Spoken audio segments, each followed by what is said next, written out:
초등학교 마지막 6학년의 수학 총복습입니다. 중학교 가기 전이라 마음이 약간 소홀해지고 들뜰 수가 있는데 이 수학 복습을 제대로 하지 않는다면 중학교에 가서 고등학교에 가서 수학 포기자, 수포자가 될 가능성이 높습니다. 그러니 이 시간이 주어진 만큼 선생님이랑 6학년 공부 확실히 마스터했으면 좋겠습니다. 예습하는 친구들도 귀 기울여서 어떤 것들이 어려운지 잘 주목해서 봐주면 되겠습니다. 빠르게 진행하도록 하겠습니다. 6학년 1학기 1단원 부수의 나눗셈입니다. 곱셈 배웠으니 나눗셈 배우면 되겠죠. 여러분들 곱셈과 나눗셈의 개념을 잘 알고 있기 때문에 바로 보도록 하겠습니다. 자연수와 자연수 나눌 때 여러분들 의아할 거예요. 2학년 3학년 때 나눗셈 배웠는데 왜 나눗셈이지? 이때에는 나누어 떨어지지 않는 경우를 분수로 표현하는 거예요. 즉 5 나누기 1이 아니라 1 나누기 5, 3 나누기 8처럼 이렇게 나누어 떨어지지 않을 때 못과 나머지를 표현한 것이 아니라 분수로 표현하라는 뜻입니다. 이거부터 막히면 뒤에 나올 나눗셈들을 공부할 수 없습니다. 알겠죠? 6학년 분수 확실히 잡고 갔으면 좋겠습니다. 분수 나누기 자연수는 어떻게 하는지 선생님이 기호로 표시했습니다. 기호로 표시한 이유는 첫 번째 조건이 있기 때문입니다. 밑에서 같이 볼게요. 이번에는 분수 나누기 자연수인데요. 똑같이 분수 나누기 자연수인데 첫 번째는 이 동그라미 V 분자와 이 별 일반 자연수가 나눠질 경우였고요. 밑에 있는 경우는 나누어 떨어지지 않을 경우에 어떻게 하는지를 말하는 뜻입니다. 그럼 이것은 자연스럽게 계산이 나오겠죠. 분수의 나눗셈에서의 핵심은 마지막 이것입니다. 네모분의 동그라미 나누기 별을 분수의 곱셈으로 바꿀 때 과연 이 뒤에 있는 숫자가 어떻게 바뀌는지 이것을 아는 것이 가장 중요한 핵심입니다. 더 나아가는 친구들은 왜 곱셈으로 바뀌면 이것이 바뀌는지, 왜 역수가 채해지는지까지 설명한다면 완벽한 친구입니다. 2단원 각기둥과 각뿔입니다. 각각 들었을 때 어떤 모양인지 떠올라야 되고요. 각각의 구성 요소들을 말해주면 되겠습니다. 우선 위에는 각기둥, 아래는 각뿔이고요. 각각의 구성 요소이고 이것은 무엇을 재기 위한 것인지까지 빈칸을 채워주면 되겠습니다. 추가적으로 이 각기둥은 무슨 기둥인지, 이 각뿔은 무슨 각뿔인지, 뭐에 따라서 그 이름이 바뀌는지까지 말해주세요. 배울 게 너무 많죠? 추가로 이것을 펼쳤을 때 어떤 전개도가 형성되는지, 전개도가 안 되는 것은 무엇인지까지 알아야 합니다. 소수의 나눗셈입니다. 소수의 나누기 자연수를 어떻게 하는지 방법 2가지로 말해주고요. 예시로 문제를 들었습니다. 8.24 나누기 4를 2가지 방법으로 풀어주면 되고요. 자연수 나누기 자연수를 이번에는 소수로 나타내래요. 1단원은 분수로, 3단원은 소수로 나타내면 되겠습니다. 11 나누기 5를 5분의 11이 아니라 1을 소수로 어떻게 표현하면 되는지까지 이어가면 되겠습니다. 4단원 비와 비율, 나중에 나올 비례식과 비례배분까지 많은 친구들이 정말 어려워하는 단원입니다. 이번 기회에 확실히 잡고 갑시다. 우선 비가 무엇인지 말을 해줘야 되고요. 이것을 읽는 방법, 2대 5를 읽는 4가지 방법인데 선생님이 1가지 힌트를 줬으니까 3가지를 더 말해주면 됩니다.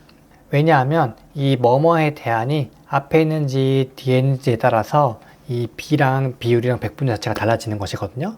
그러니 여러분들이 정확하게 설명해야 이 비율을 알 수 있습니다. 비율이란 때에 대한 다다다다다의 크기를 말하는 것입니다. 분수로 표현할 수도 있고 소수로 표현할 수 있지만 그것을 설명하는 내용 자체를 알아야지만 여러분들이 비를 통해서 비율을 구할 수 있습니다. 그럼 2대 5를 비율로 한번 나타내주면 되겠습니다. 정답 2가지니까 선생님이 말했던 이것과 이것으로 하면 되겠죠.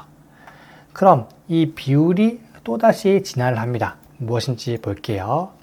백분율입니다. 비율, 백분율, 말이 비슷하죠. 그럼 백분율은 기준량을 뭐로 했을 때의 땡땡일까요? 이것을 구분하지 못한다면 여러분들은 이 4단원을 공부할 수가 없습니다. 그러니 비율, 백분율 정확하게 무엇이 다르고 어떤 것을 변형한 것인지를 알아야 합니다. 백분율을 알았다면 백분율의 기호로 무엇을 쓰는지, 여러분들이 배웠던 용어랑 어른들이 쓰는 말이 조금씩 다른데 결국엔 같은 기호이다. 앞에서 배웠던 거 이어가겠습니다. B 2대5를 비율로 나타냈었죠. 그럼 그 비율로 나타낸 것을 이번에는 백분율로 나타내면 되겠습니다. 백분율로 분수를 표현해도 되고 아니면 기호를 써서 나타내도 됩니다. 무엇을 곱하는 방법도 있을 겁니다. 비율 곱하기 뭐. 그래서 백분율 구하는 방법도 두 가지가 있다. 5단원 여러 가지 그래프, 그린 그래프, 띠 그래프, 원 그래프가 나오는데 이것이 무엇이 다른지를 설명해 줘야 됩니다. 무엇보다 중요한 것은 선생님이 그림이랑 띠, 원 그래프는 다르다고 표현했습니다. 왜냐하면 띠와 원 그래프는 앞서서 배운 4단원에서 배웠던 그것을 씁니다. 3글자짜리 기억나나요? 그것을 구할 수 있어야 띠와 원 그래프를 그릴 수가 있습니다. 그럼 구하고 그리는 방법 빈칸 채워주면 되겠습니다. 여기서 5번만 바꾸면 되겠죠. 결국 띠 그래프의 제목이나 원 그래프나 이 5가지 이용해서 그래프를 그릴 수가 있습니다. 단 4단원 공부를 하지 않으면 5단원의 그래프를 그릴 수가 없습니다. 6학년은 보기만 해도 귀찮고 어려운 내용들이 많이 나옵니다. 부피라는 용어가 나옵니다.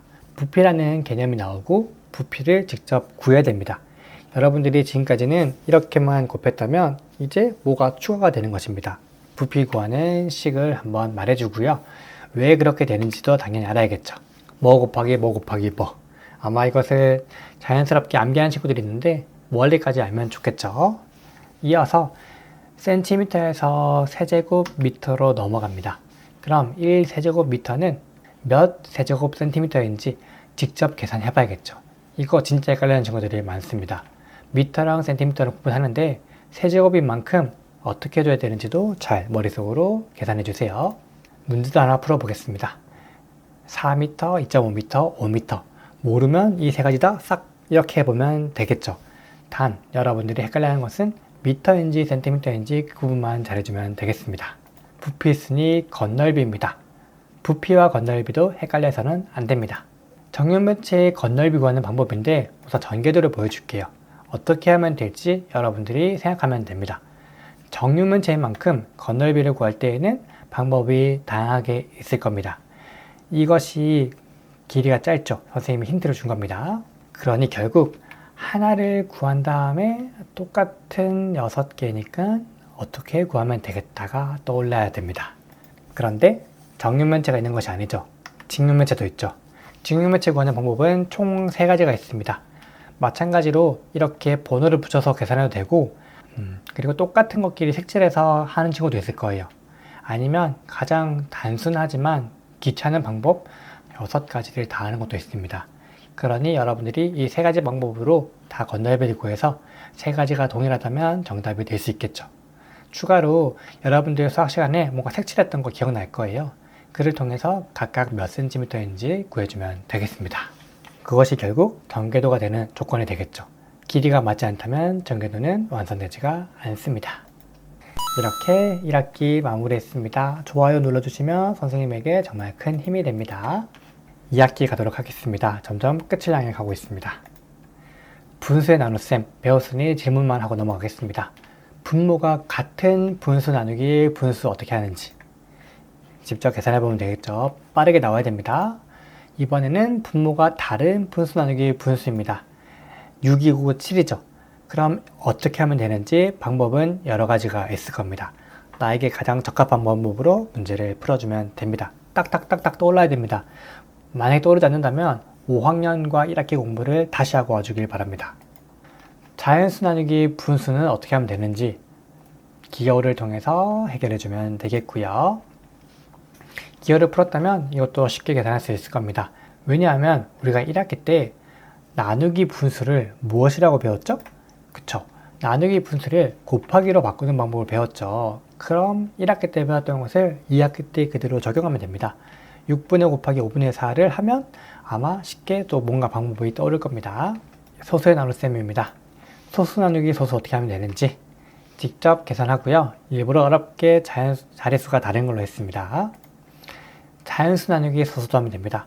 자연스럽게 이 소수의 나눗셈은 자연수로 계산할 것인지 아니면 분수로 계산할 것인지 여러분들이 이 방법 2가지 중에서 나에게 더 편하고 적합한 방법을 쓰면 됩니다. 좋다라는 것은 계산 실수를 하지 않으면서 시간이 짧게 걸리는 것이 가장 좋은 방법입니다. 공간과 입체. 여기서 쌓기나무가 등장하는데 이 그림을 보고 몇 개의 쌓기나무가 쌓여 있는지를 맞추면 됩니다. 첫 번째 문제입니다. 위에서 본 모양 이것을 보고 어떻게 하면 되는지 여러분들이 파악하면 되고요. 두 번째는 각 층별로 쌓여 있는 쌓기나무입니다. 이를 보았을 때 전체 몇 개인지도 여러분들이 찾을 수 있으면 이 공간과 입체는 큰 어려움이 없을 겁니다. 물론 공간 감각이 조금 어려운 친구들은 이 문제를 풀 때 많이 해보고 직접 쌓아보면서 나에게 보이는 것들과 나에게 보이지 않는 것들을 계속 활용하고 떠올려야지만 이 문제에서 큰 어려움이 없을 겁니다. 막연하게 머릿속으로 생각하면 틀리는 경우가 많기 때문에 유의사항을 말씀드렸습니다. 가장 두려운 내용들이 나왔습니다.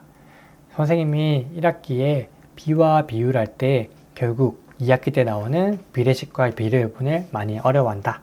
그렇기 때문에 일단은 공부를 확실하게 하고 와야 된다고 말했죠. 앞에 비유, 백분율 모른다면 다시 공부를 하고 와줘야 됩니다. 이것은 어떻게 있는지는 배웠을 거예요. 복습 차원에서 넣었고요. 앞에 있는 것을 이렇게, 뒤에 있는 것을 이렇게 했습니다. 힌트를 주자면 항목, 앞에 있는 항목, 뒤에 있는 항목을 줄임말로 넣으면 되고요. 비의 성질 두 가지가 있습니다. 바로 말할 수 있는 친구들이 거의 없기 때문에 말한 친구들은 존중하고 말하지 못한 친구들을 위해서 힌트 주겠습니다. 비의 전항과 후항에 때때때때 하여도 뭐는 변하지 않는다. 두 가지가 있습니다. 그래서 각각 두 가지를 말해주면 되는 것이고요. 6대 10과 비율이 같은 비를 두 개씩 말해주면 되는데 각각이니까 하나는 성질 1번 이용한 거, 하나는 성질 2번을 이용한 걸 통해서 비율이 같은 비 두 가지를 말해주면 되겠습니다. 각각이란 말이 안 보이네요. 각각이 적혀 있습니다. 그렇다면 3대 5를 만들었습니다. 그럼 3대 5와 6대 10은 비율이 같다라고 이렇게 표시한 식이 있는데 위와 같은 식을 무엇이라고 하는지 색깔 되어 있으니까 눈치 빠른 친구들은 알 거예요. 그렇다면 이 비례식에서 바깥쪽에 있는 3과 10은 바깥쪽에 있는 항목이라는 말을 쓰고요. 5와 6은 안쪽에 있는 항목이라고 해서 정확한 수학 용어가 있겠죠. 각각 헷갈리지 않았으면 좋겠습니다. 비의 성질이 있듯이 비례식의 성질이 있는데 비례식의 성질을 이용해서 여러분들이 많은 수학 문제를 풀게 될 겁니다. 예를 들어서 10대 20은 4대 얼마가 있습니다. 그럼 이것을 어떻게 구하면 되는지 여러분들의 비례식의 성질을 떠올려야겠죠. 위에 힌트가 있습니다. 바깥쪽에 있는 것과 안쪽에 있는 것끼리 뭐 했을 때 결국 값이 똑같아야겠죠. 그럼 이 네모 칸에 정답이 구해질 수가 있습니다. 여기까지가 되었다면 비례식에서는 큰 어려움이 없었을 것이고요. 비례식에 어려움이 있으면 여러분들 비례배분은 더욱더 풀기가 어려워집니다. 비례배분으로 가보도록 하겠습니다. 비례배분이라는 말을 처음 들어본다고 생각한 친구도 많을 거예요. 그러니 이것을 그냥 쉽게 우리나라 말로 풀어서 무슨 말인지 설명해 주세요. 대체 비례배분이 뭐야? 나눠 가지는 건가? 이렇게 설명을 해야 비례배분으로 넘어갈 수가 있습니다. 결국 나에게 무언가 주어지면 그것을 어떻게 나눠주는 것이 비례배분인지 빈칸을 채워주면 되겠고요. 분수할 때에도 항상 첫 번째는 변함없지 않는 그 단어입니다. 어려우니까 문제로 한번 넘어가도록 하겠습니다. 선생님이 우유 500을 7대 3으로 나누어서 7은 빵에 3은 초콜릿으로 만들 때 이용하려고 합니다. 그럼 빵과 초콜릿을 만들 때 각각 사용한 밀가루 양은 얼마인지 각각을 구하는 거겠죠. 이 500을 나눠 가지고 빵과 초콜릿을 만들어야 되는데 7대 3으로 나눠 준다고 했습니다. 그럼 빵에 더 많이, 초콜릿에는 더 적게 줘야겠죠. 그럼 이 7대 3을 어떻게 나누면 되는지가 비례 배분이 되는 겁니다. 어려운 친구들은 이 표를 이용해서 사용하면 여러분들이 쉽게 할 수 있고요. 진짜 어렵다면 그냥 하나하나씩 다 해주면 됩니다. 7 주고 3 주고 14 주고 6 주고 이렇게 해서 비의 성질을 이용해서 쭉쭉쭉쭉 올라가다가 합쳤을 때 500이 되는 경우가 발생할 거예요. 진짜 나는 문제를 맞추고 싶은데 도저히 비례배분이 떠오르지 않는다. 진짜 맞추고 싶어 하는 친구들은 이렇게 하나하나 일일이 쭉 하는 방법으로도 문제를 풀 수 있습니다. 다만 이 식을 이용하는 것은 그 시간이 확 단축이 되기 때문에, 그리고 계산 실수가 줄어들기 때문에 이 방법을 추천드립니다. 5단원 원의 넓이, 듣기만 해도 귀찮죠. 잘하는 친구들은 또는 선행한 친구들은 가장 귀찮아하는 단원 중에 하나입니다. 왜냐하면 중학교 때에는 하나하나 이것을 계산하지 않는데 6학년 때에는 진짜 힘들게 다 계산했잖아요. 무슨 뜻인지 알죠? 넘어가겠습니다. 원주, 지름, 원주율, 이 세 가지가 각각의 무슨 관계인지를 알아야 됩니다. 각각의 개념을 설명해 주고요. 나머지 두 가지로 구하는 겁니다. 예를 들어서 원주를 구하기 위해서는 지름과 원주율이 필요합니다. 지름을 구하기 위해서는 원주와 원주를 알아야 됩니다. 이렇게 여러분들 수학 문제 풀 때에는 이 세 가지 중에서 딱 두 가지를 줄 거예요. 그럼 그 두 가지를 이용해서 나머지 하나를 문제를 풀면 됩니다. 이것이 있어야 뒤에 넓이를 구할 수가 있습니다. 결국 원의 넓이는 어떻게 구하는 것이다? 여러분들이 반지름과 원주율 이런 단어들이 나와서 말을 하면 되는데요. 그냥 단순하게 암기하는 친구들이 많습니다. 반지름 곱하기 반지름 곱하기 원주율이다. 그럼 이 질문에서 막히게 되는 것이죠. 왜? 그 식이 나왔나요? 여러분들 수학 시간에 열심히 스티커 아마 붙였던 기억 날 거예요. 스티커로 붙이다 보면 처음에 이 원이었던 형태가 다른 도형이 됩니다. 그럼 이 도형이 가로 곱하기 세로가 되니 가로는 무엇이고 세로는 무엇이었는지 이렇게 이어져서 원의 넓이가 나온다면 그 친구 진짜 훌륭합니다. 그 친구는 진짜 중학교 가서도 공부 잘할 겁니다. 여기까지 했다면 수학 문제 두 가지만 풀어볼 텐데요. 계산하지 않아도 됩니다. 계산 복잡하니까 설명만 해주세요. 색깔된 거 구하려면 어떻게 하면 되는지. 어렵다가 아닙니다. 이렇게 하면 되겠구나만 해도 여러분들 사고력은 올라가 있을 겁니다. 바로 떠오르죠? 두 번째, 그럼 이렇게 또 4분의 1 잘라져 있는 것은 어떻게 하면 되는지 설명만 하면 됩니다. 계산하지 마세요. 사고력을 올리기 위해서는 생각해서 이렇게 하면 되겠구나도 충분한 도움이 됩니다. 자, 마지막 끝으로 6단원 원기둥, 원뿔, 구. 각기둥과 각뿔에 넘어서 이제 원기둥과 원뿔이 나오는 겁니다. 구성요소 말해주면 되겠고요. 마찬가지로 원뿔의 구성요소도 말해주면 되겠습니다. 끝으로 구까지. 구의 구성요소인데 원과 구를 구분해야 됩니다. 원에서 배웠던 것과 조금 다를 겁니다. 이 세 가지를 각각을 배웠다면 마지막으로 세 가지의 차이점은 무엇인지, 위에서 본 모양, 앞에서 본 모양, 옆에서 본 모양은 무엇이 다른지까지 구분하면 되고, 구는 아마 변함이 없을 것이다 까지 이어진다면 여러분들은 6학년 공부가 끝나게 되는 것입니다. 6학년을 더 빠르겠지만 굉장히 시간이 많이 오래 걸렸습니다. 확실히 3, 4학년 내용과 5, 6학년 내용들이 달라진 것을 눈으로 목격하실 수 있을 겁니다. 그만큼 5, 6학년은 더 집중해서 신경을 쓰고 내가 모르는 것은 당연히 해야 되고 애매한 것, 확실하지 않은 것도 이번에 짚고 넘어가야 6학년 공부든 중학교 공부든 고등학교 수학이든 자연스럽게 물 흐르듯 파악할 수 있다 라고 생각해주면 되겠습니다.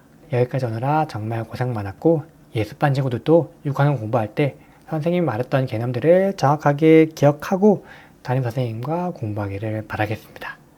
그럼 선생님은 또 다른 영상으로 여러분들과 여러분들 부모님께 인사드리도록 하겠습니다. 안녕히 계세요.